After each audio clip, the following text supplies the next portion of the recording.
Hello friends, कैसे हैं आप सब। आई होप आप सब अच्छे होंगे। मैं भी अच्छी हूँ।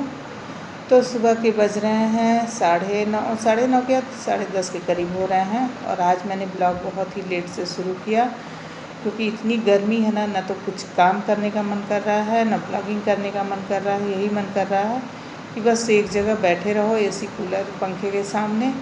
लेकिन बैठे रहने से तो काम चलने वाला नहीं है। तो किचन का मैंने काम जो है करीब करीब निपटा लिया है। खाना वगैरह बन गया है, इनको दे दिया है। खाना खा के ये चले गए ड्यूटी, तो मैं यहाँ बैठी थी थोड़ी देर। फिर सोचा यहीं से अब काम शुरू करते चलूँ, कमरे में बैठी हूँ तो फिर किचन में घुसूँगी। तो सबसे पहले मैंने सोचा यहीं से काम शुरू करूँ, तो बिस्तर यहाँ का सही कर दूँ। तो ये कमरा सही करते चलूँगी। और आजकल यही एक कमरा बिखरता है, तो थोड़ी काम में जो है आसानी रहती है। तो यहाँ बिस्तर सही करने के कर लिया है। और इतनी ज़्यादा गर्मी है, इतनी ज़्यादा गर्मी है कि खाना पीना पहनना ओढ़ना कुछ भी अच्छा नहीं लग रहा है। बस यही लग रहा है पता नहीं बारिश होगी भी या नहीं, इसी तरह से गर्मी रहेगी। और कई जगह बारिश भी हो रही है, लेकिन इधर जो है हम लोगों की तरफ इस साइड में तो बिल्कुल भी बारिश नहीं हो रही है। तो यहाँ पे और गर्मी तो इतनी है कि पूछिए ही मत। सब गर्मी से सभी लोग बहुत ही परेशान हैं। तो यहाँ बिस्तर सही कर लूँगी। बिस्तर सही करने के बाद से बिल्कुल भी आज मेरा काम में मन नहीं लग रहा है, बिल्कुल भी अच्छा नहीं लग रहा है। ये मन करा बैठ जाऊँ और आज अकेले सारा काम भी करना है, क्योंकि आज बेटी का एग्ज़ाम है तो वो चली गई है और मेरा मन नहीं है और काम भी मुझे बहुत करना है। तो वहाँ किचन सही करके, और ये बॉटल खाली पड़ा था, सब लोग ने पानी वगैरह पिया था तो ये लेके आ गई मैं। अभी मुझे जीरा भून के रखना है। जीरा ख़त्म हो गया, छाछ बनाई तो थोड़ा सा बचा था जो डाल दिया उसमें। अब जीरा भून के वो भी डिब्बे में भरना है। तो आज मैंने जो है पूजा करके और उठी मैं, तो फिर मैंने कपड़े चेंज नहीं किए और यही गाउन पहन के ही मैंने ब्लॉग डाल दिया। इतनी गर्मी है, गाउन के सिवा मैं कुछ पहन भी नहीं सकती हूँ इस गर्मी में, क्योंकि कपड़े इतने मुझे कुछ ज़्यादा ही पसीना होता है। अगर आपको कोई होम रेमेडी हो जिससे पसीना कम आता हो तो आप मुझे ज़रूर बताइएगा, क्योंकि पसीने से और गर्मी से मैं बिल्कुल बेहाल हो जाती हूँ। कपड़े इतने ज़्यादा चिपक जाते हैं ना कि निकालने में मुझे दिक्कत होती है, कपड़े चेंज करने में। तो यहाँ पे जो है खाना मेरा बन गया है। खाना मैंने दाल चावल, एक हरी सब्ज़ी, एक आलू, और जो है खाना सब हो गया। बर्तन भी धुल लिया मैंने, चाय वगैरह नाश्ते का। और बस ये खाना खा के गए, वही बर्तन पड़ा है तो वो धुल के और फिर उसके बाद से झाड़ू पोछा का काम करूँगी। इधर का मैंने काउंटर टॉप भी साफ़ कर दिया है। बस इधर का गैस वगैरह जो है साफ़ करना है, क्योंकि गैस गर्म था ना तो गर्म चूल्हा जो है नहीं साफ़ करते हैं, तो वही बस मुझे साफ़ करना है और सारे काम हो गए हैं। तो कुछ भी हो, गर्मी हो या सर्दी हो, घर को तो चमकाना मेरा जो है हर औरत का ये काम है। जब तक घर चमकता न मिले तब तक जो है अच्छा ही नहीं लगता है। कुछ ऐसा भी नहीं है कि बैठ जाओ, मन हो या ना हो, लेकिन खुद ही उठ जाते हैं कि चलो भाई काम करना है। और जब काम कर लो तो इतनी सुकून मिलता है, इतना ज़्यादा और अच्छा लगता है कि पूछिए मत। थोड़ी आलस तो आती है मुझे ना, गर्मियों में ज़्यादा आलस आता है। सर्दी में मुझे बिल्कुल भी आलस नहीं आता है। सर्दी में मेरा काम बहुत जल्दी फटाफट हो जाता है। मैं थोड़ा भी, हाँ, पोछा मैं जो है गर्म पानी से लगाती हूँ सर्दियों में, क्योंकि पोछा मैं बैठ के लगाती हूँ ना, इसलिए ठंडा लगता है हाथ में। तो गर्म पानी, एक बड़ी बाल्टी पानी गर्म कर लेती हूँ, तो उससे जो है पोछा लग जाता है। तो यहाँ रोटी वाला कपड़ा जो है धुलना था, तो वो भिगो के रखा था मैंने सर्फ में, तो ये धुल के यहीं रख दूँगी। मैं रोटी लपेटने के लिए ना यही मंगाती हूँ। ये नया मैंने मसलन क्लॉथ मंगाया था, तो इसके जो है 1 मीटर था तो 3-4 टुकड़ा ऐसे बना लिया है। तो एक घी छानने के लिए बनाया है। छन्नी से कितना भी घी छानो ना तो उसमें का जो नीचे का वो खुरचन रहता है ना, वो चला जाता है, तो ख़राब होने का डर रहता है घी। तो इसको जो है छन्नी के ऊपर कपड़ा लगा दो तो अच्छे से उसमें से घी भी निकल जाता है। तो यहाँ जो है रोटी वाला कपड़ा डाल दिया है। यहीं जब तक बर्तन धुलूँगी ना, 2-4 है, तब तक ये भी सूख जाएगा।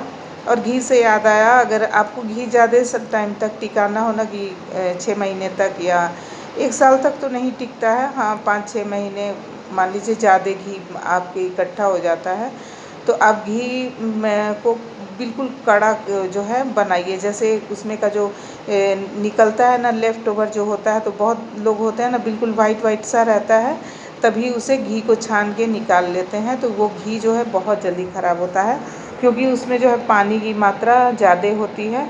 तो जब भी घी बनाए तो उसका जो लेफ़्ट ओवर होता है उसको बिल्कुल ब्राउन कर लें, बिल्कुल लाल कर लें, जैसे मैरून कलर का हो जाए उस तरह से। फिर उसके बाद से घी जो है छान के रख लें, तो आपका जो है 3-4 महीने क्या 6 महीने तक आपका घी जो है ख़राब नहीं होगा। और भैंस का घी तो वैसे भी जल्दी नहीं ख़राब होता है। हाँ, गाय का घी थोड़ा जल्दी महक आ जाता है। और अगर घी में महक आ गया है, आपके पुराना घी है, तो उसे कढ़ाई में निकाल लीजिए और खूब गरम करके, जैसे जितने टेम्परेचर पे हम घी निकालते हैं तो उबलने लगता है, उबलने लगे और उसके बाद से उसमें पान का पत्ता डाल दीजिए, तब भी आपका घी जो है बिल्कुल ताज़ा हो जाएगा। तो यहाँ जो है किचन की सफाई हो गई, और किचन की सफाई करने के बाद से अब मैं चलूँगी कमरे में, यहाँ बॉटल भर लूँ, बॉटल भी मुझे भरना है, तो बॉटल भर के लगाऊँगी। उसमें पानी इतना ज़्यादा गर्म आ रहा है ना, तो कि 2-2 बॉटल जो है फ्रीज़र में डाल के, और उसके बाद से उसे ठंडा करती हूँ, बिल्कुल उबलता हुआ पानी। और मैं तो सुबह नहाती हूँ भगवान, तो इतना मुझे बिल्कुल टंकी का गर्म पानी रहता है, दिन भर में पानी बिल्कुल ही गर्म हो जाता है, कितना भी चलाओ तुरंत पानी गर्म हो जा रहा है। और ये कमरा तो आजकल इसमें जो है कोई नहीं रहता है, सब आगे वाले में रहते हैं। ये कमरा बहुत ज़्यादा गर्म भी रहता है, सुबह से शाम तक इसमें धूप आती है, तो सब आगे वाले में ही रहते हैं। हालांकि इसमें एसी भी है, इसमें भी, लेकिन सब उधर ही रहते हैं, उधर खिड़की दरवाजे, उसमें चिकडोर है, बाहर एक गेट खुलता है, तो उसमें ज़्यादा अच्छा रहता है।